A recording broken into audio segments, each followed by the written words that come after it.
Yo, everybody, welcome back to the motherfucking Minority Sports Report RASSLIN edition. Woo! We're back after, what, a week? Yeah, off? something like that. Yeah, we're fucking back. Make sure you subscribe to the channel. Make sure you like the video. Make sure you hit the bell icon as well. And I'm your motherfucking boy, Big Black. And I'm your boy, Scame Dollar. Scame Dollar. I'm glad you're feeling better. Migraines suck. Yes, they do. That shit is no joke. No joke. Yeah, I didn't sleep at all last night, so we're both fucked. Yeah, it sucks. Hell, at least I've been getting some sleep.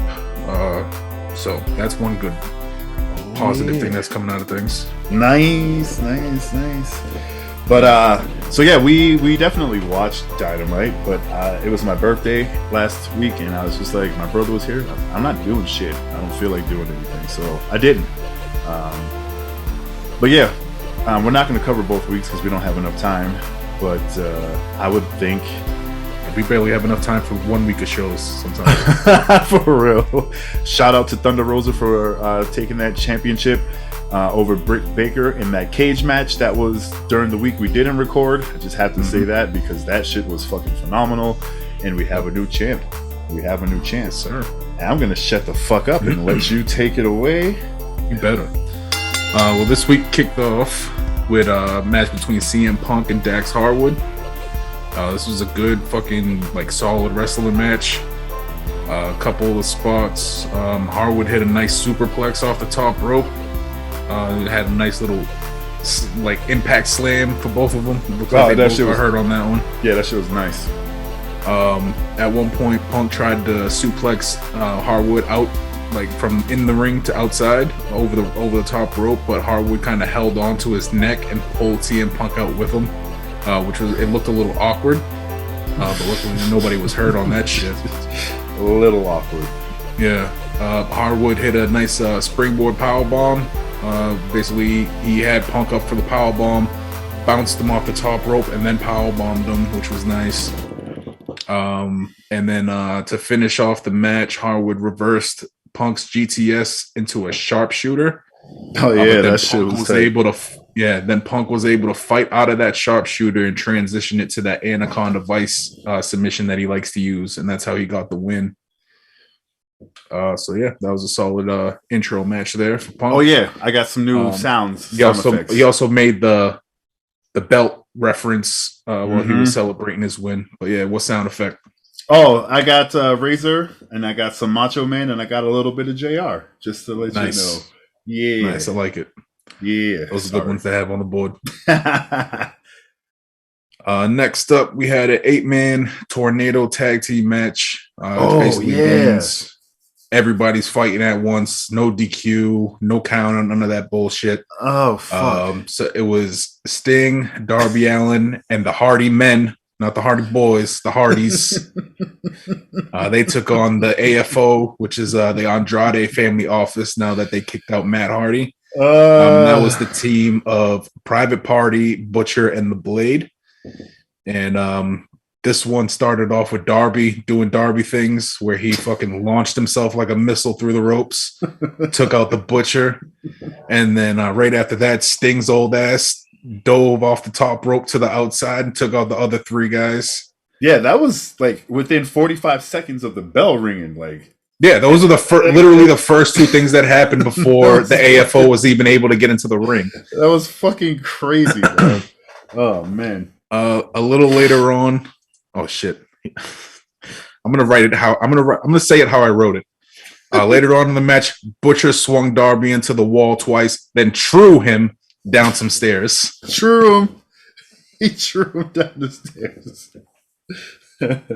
So Darby fell down some more stairs like he did months back with Scorpio Sky and Ethan Page, but this time it wasn't as many stairs as before. It was a small little staircase.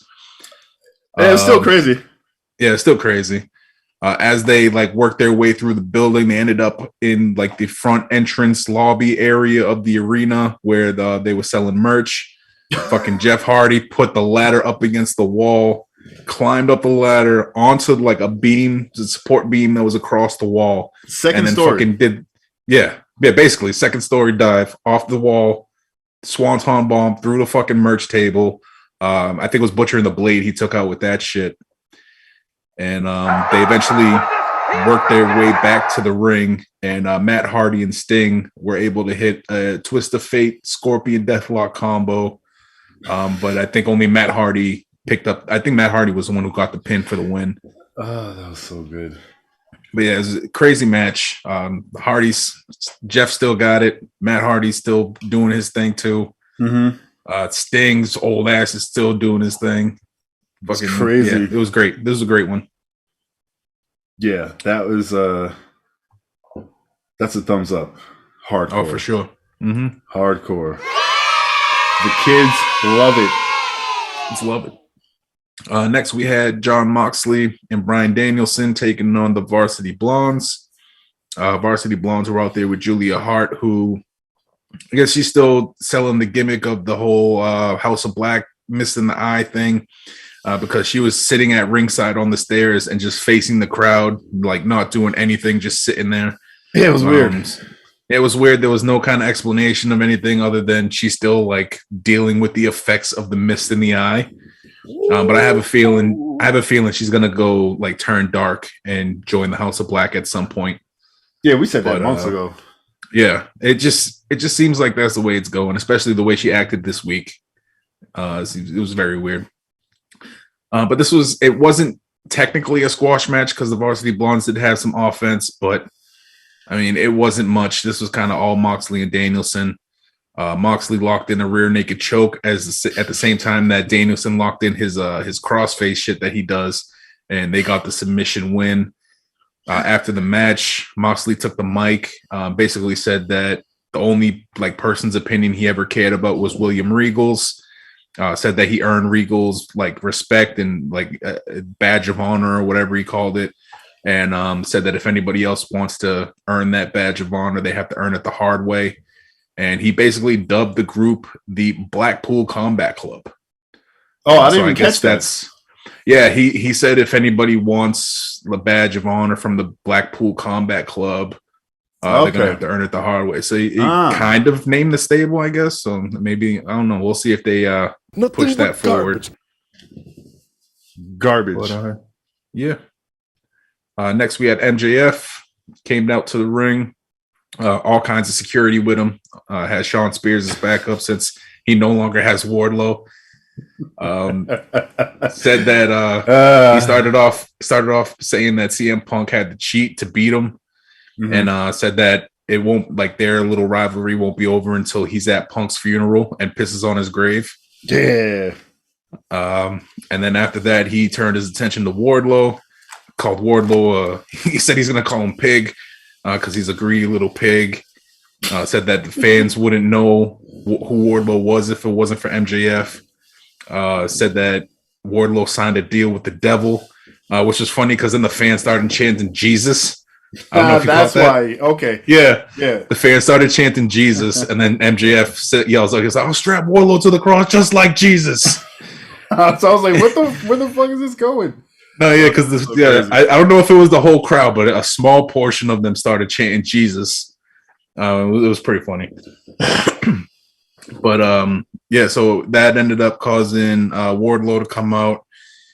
He took out some of the security guards, but there was so many out there that they ended up holding them back. And MJF basically told him, like, I'm going to pay you to stay home until everybody forgets about you. And then told him to remove Wardlow. And Wardlow kind of just backed away. He was like, all right, whatever, and just walked off. And from what I've seen reports, Wardlow has officially been removed from the AEW roster online to sell this. So yeah, I was like, yo, that's fucking great. Yeah. I have a feeling that something's gonna happen where Punk signs Wardlow or some shit like that, and that's how he's gonna come back in. Something like that might happen. But we'll see. Daddy Khan gonna step in. Yeah, but I think it would be better if they tied in with CM Punk. No, for sure. Just because of that rivalry. But yeah. Next up, we had a little best friends backstage segment where Tony Schiavone tried to interview Wheeler Yuta to ask him about when he tried to join the Blackpool Combat Club. I think it was that week that we were off. That I think it was the week before. I don't remember. Yeah, it was the week I don't remember before. what it was. But Regal slapped Yuta and sent him away. Yeah, 2 weeks ago. So they were basically interviewing him, but interview got stopped because Trent Beretta grabbed the mic and said that he never likes Yuta. Said that Chuck Taylor and Orange Cassidy trained him, let him live on their couch, and then he's going to repay them by trying to join Regal, Moxley, and Danielson. And said he was done with Yuta. And then that's when Yuta took the mic and said that he loves Chuck Taylor and Orange Cassidy, but he never liked Trent, and said that he's not there to be the best friend he could be. He's there to be the best wrestler. And that's just kind of how that segment ended. Oh, yep. Next, we had Adam Cole taking on Jay Lethal, aka Black Machismo. If you remember him from his TNA Impact Wrestling days. But yeah, it was a good back and forth wrestling match. They had a lot of shit going on. Cole stopped Jay Lethal's lethal injection, which is basically just like a jumping backwards cutter with the super kick. He was able to hit the Panama Sunrise, but Lethal was able to kick out at 2. Lethal reversed. I don't know what is it called, the boom, that fucking running knee thing he does. I think so. I'm not 100% sure, but I think that's what it is. But he tried to do that shit. But Lethal was able to reverse it and roll up Adam Cole. But thanks to a distraction from Red Dragon, who were at ringside, he couldn't get the 3 count. Lethal was able to go for another lethal injection, but Cole hit him with the low blow while the ref was still distracted. And then that's when Adam Cole hit that boom knee strike, whatever you want to call it, for the win. And then he took the mic, started talking shit about Hangman, saying that Hangman stole the win away from Cole at the pay-per-view, called Hangman a coward because he won't face them in the ring. And of course, Hangman comes out to the ring, stands in front of all 3 of them, and fucking takes off his belt and starts whipping the shit out of them. But they ended up like overwhelming him, taking Will him Smith out. style. Yeah.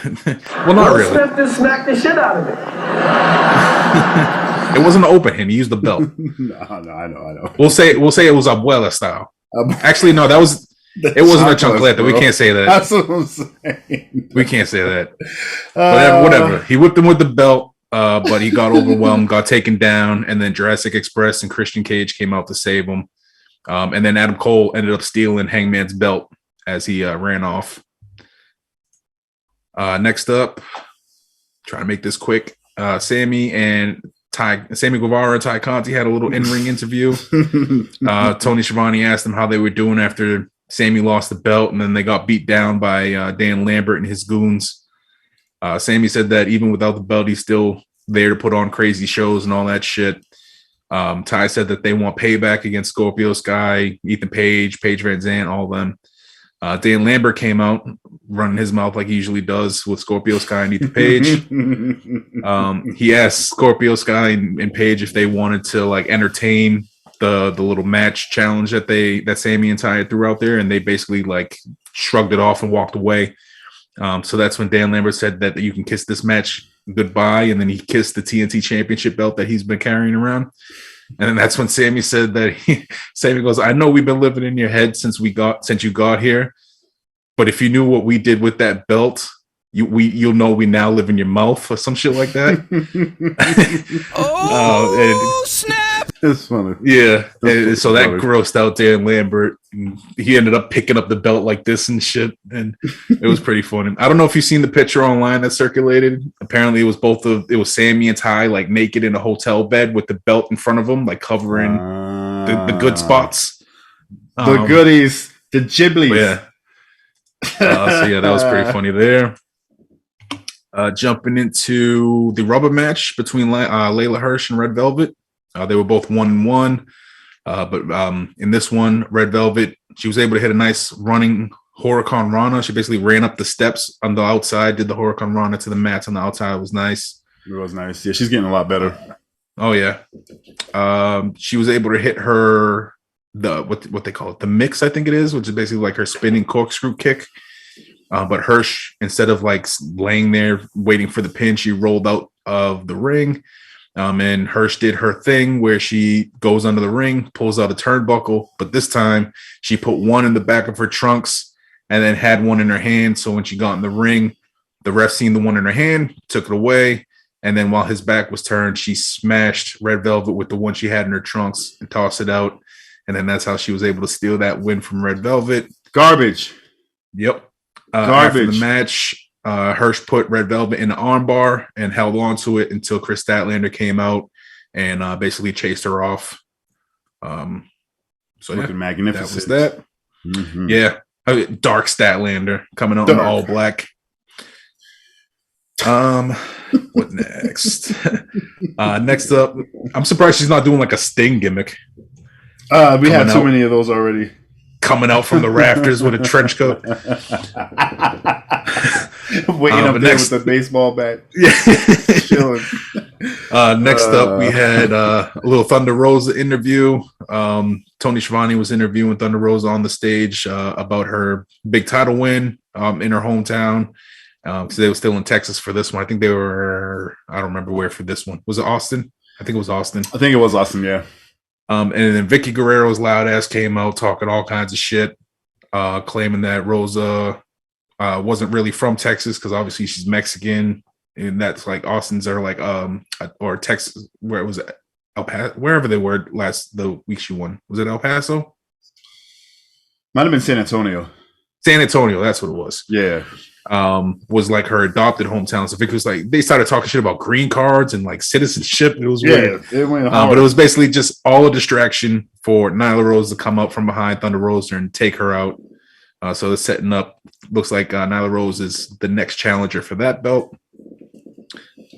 And then the main event of AEW Dynamite was the Jericho Appreciation Society taking on the Dark Order. So it was Chris Jericho and Daniel Garcia taking on John Silver and Alex Reynolds. This one was good. This one was a good one. I like this one. Silver and Reynolds hit a nice Brainbusters Tope Suicida combo to Jericho on the outside. So Silver had Jericho up in the, like, waiting for the Brainbuster. And then Reynolds came out, did the Tope Suicida and took him out. What else? Oh, Jericho kicked the ring steps and dropped to the ground behind the ref's back and made it look like the Dark Order took him out. So they got kicked out of from ringside thanks to Jericho's smart thinking. And so after that there was a crazy string of moves for Silver and Reynolds.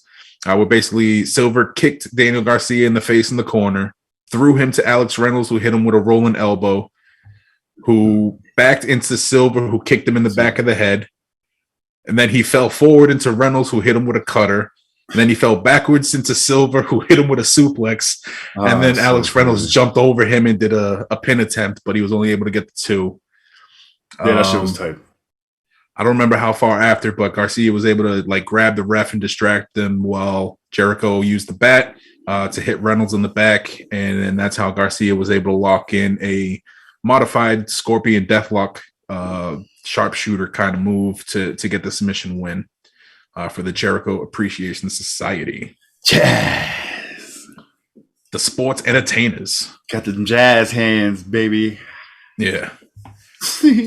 So yeah, like we said in the beginning, we never really have time for everything, so I gotta rush through Rampage. So try to get through this as fast as we can.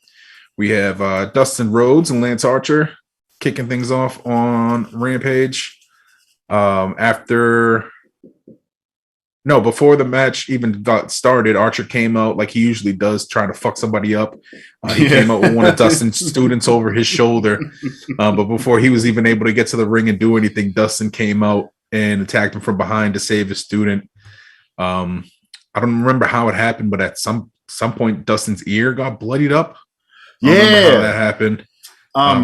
Lance, so they were like doing like chops and shit to the neck, and I think Lance accidentally like hit him in the ear and like busted his eardrum or some shit like that. I think that's what happened. It was weird. Ugh, Yeah, it was gross. weird. But yeah, so after that, well, later on in the match, Lance Archer ripped off the turnbuckle in one of the corners.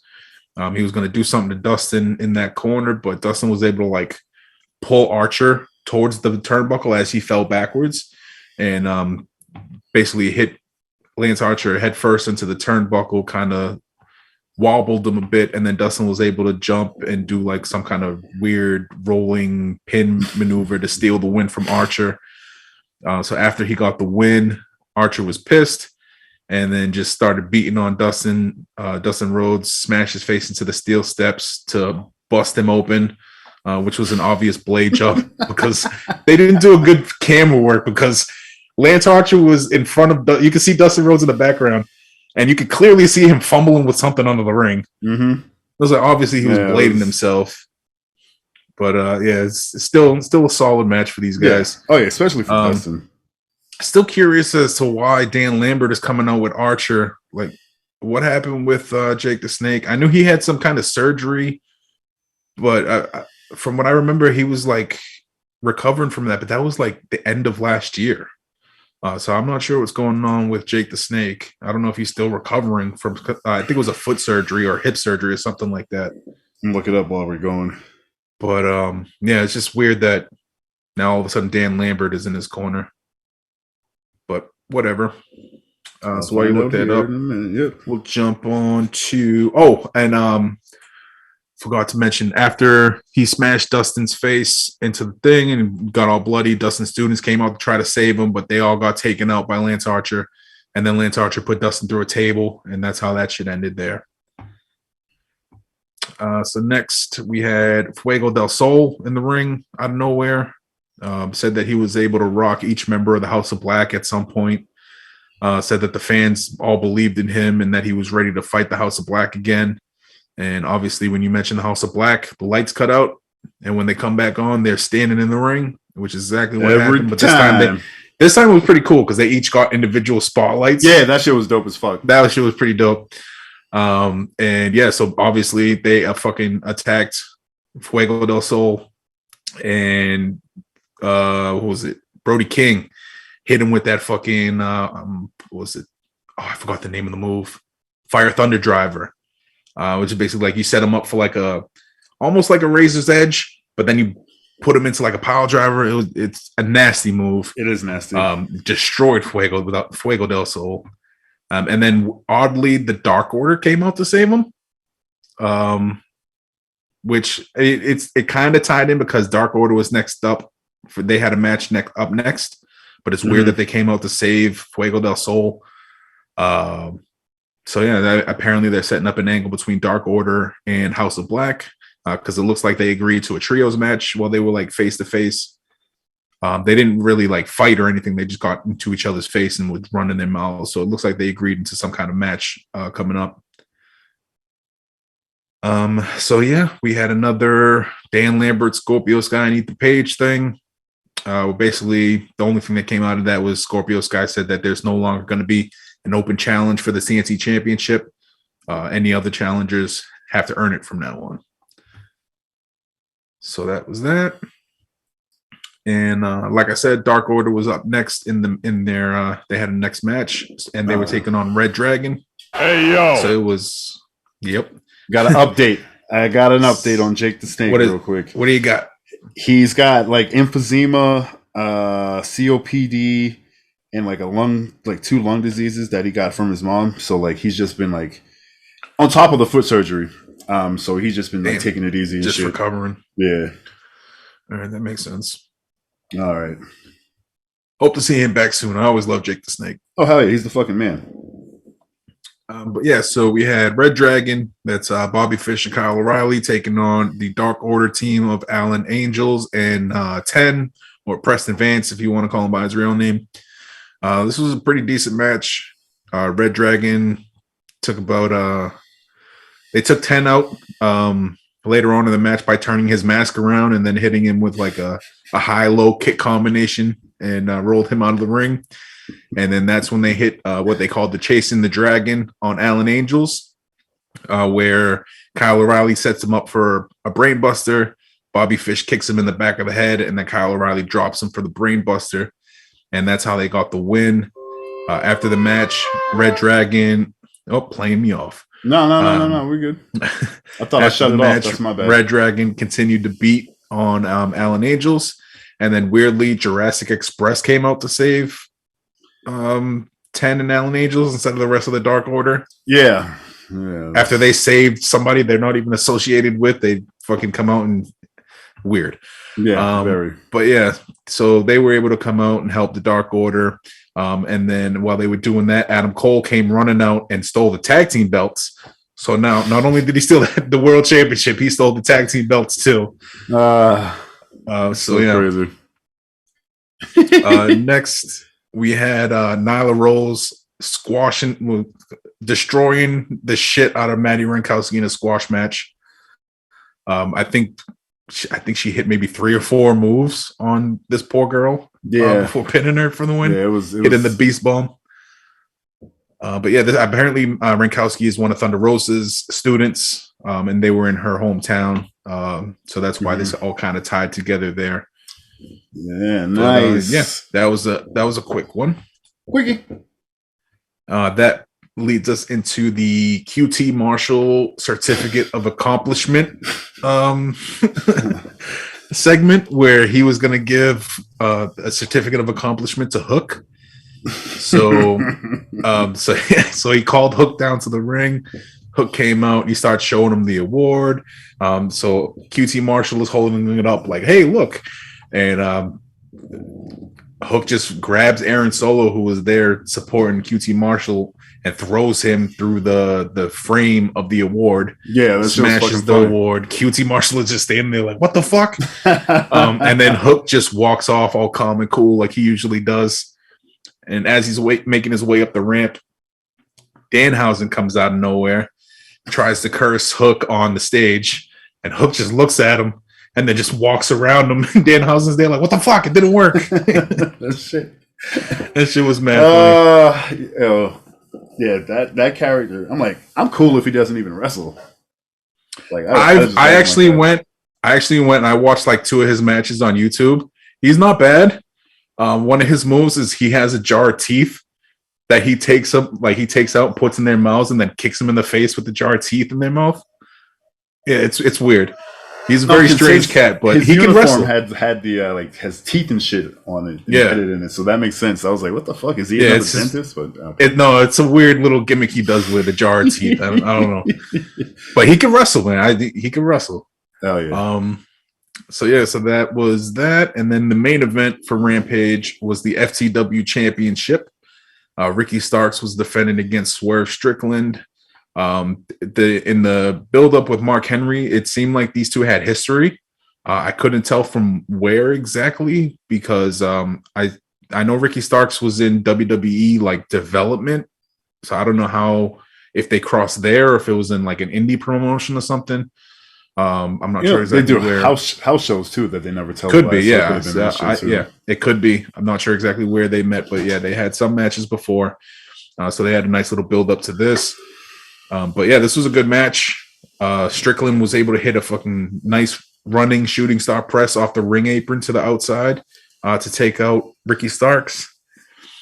But obviously, when you're with Team Taz, the numbers are in your favor. Right.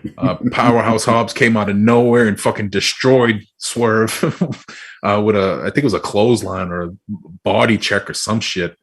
Basically just used his body to fucking take out Strickland. Threw him back into the ring, and then Starks was able to hit that what's it called? The Rochambeau, his finisher, to get the win.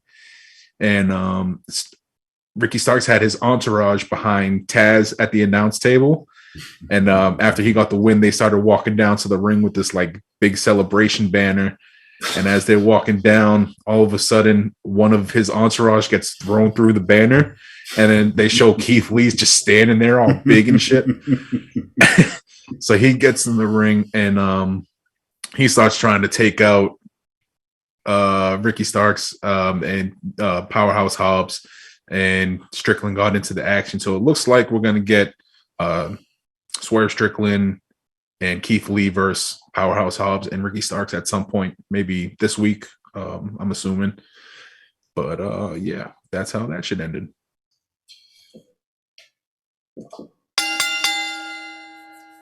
Yes, sir. It's all over. This week we got a mystery signing too. That's right. We do. Seen that? I think there's a couple coming. I think there's one this week, and then there might be one next week. Oh shit! I know about this week. I didn't know about next week. This week is the first round of the Owen Hart Foundation. Was it the Owen Hart Foundation something tournament? Mm-hmm. And it's, who was it? The Bunny is taking on a mystery opponent who they said is going to be a new signee that Tony Khan is going to announce on Dynamite this week. And then I believe I've read somewhere that there's another mystery signing for the men's tournament next week. But I don't know if that was a rumor or what, but I'm pretty sure I read that somewhere. I'm not making that up. I hope I'm not making that up. Oh yeah. Nah, you're good. You know, word. I'm looking forward to it because they always put on solid shit. Thank you guys for fucking with us. We are the Minority Sports Report show. Fuck, I can't even talk.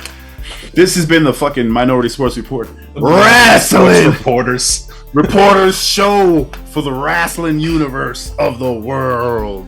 Woo! Oh, I will be at Dynamite next week. I know. So yes, sir. We better get some good horizontal videos. Yeah, bro. I'll do my best. Nah. Have fun. That's first, most important. Got good seats. We got pretty good seats this time, so I hopefully have some good video for y'all. Noise, because we can use that because that will belong to us, and that will be tight as shit. So like I said, we are Minority Sports Report Wrestling. You can follow us all collectively at TMS Report. Make sure you subscribe to the channel. Make sure you like the video, and make sure you hit the bell icon as well. Skame, where can they follow you, bro? Follow me at Skame666. Ooh, spooky. Follow me. I'm at the Beatnik. Thank you guys so much. We'll be back next week for holes in the balls. Very nice. Very evil. Morbid as fuck.